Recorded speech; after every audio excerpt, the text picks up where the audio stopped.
Assalamualaikum warahmatullahi wabarakatuh. Very good morning. Selamat pagi semua. Sihat hari ini?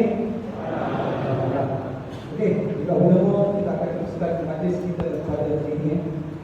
So yang berbahagia Datuk Encik Baik, Mr. Rich, Miss Pen, our ASB Executive Director, ASB Jacob, our members of Senior Management Team.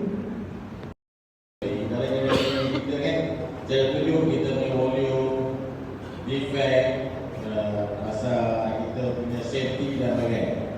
So hari ini saya tunjuk apa yang berlaku dekat ASB sampai tahun 2027 dan apa yang kita buat sekiranya anda tidak perasan apa yang sudah berlaku.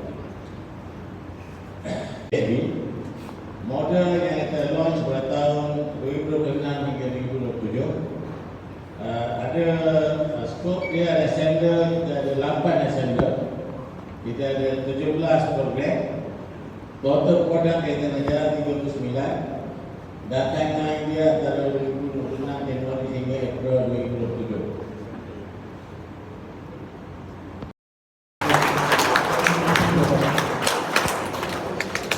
Assalamualaikum.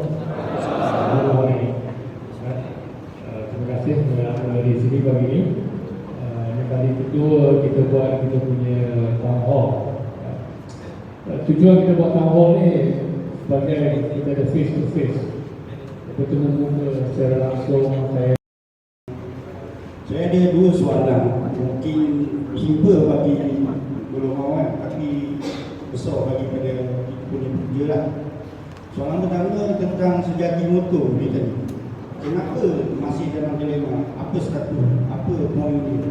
Sebab bila kita tanya pada union soalan ni tak ada jawapan. Okay.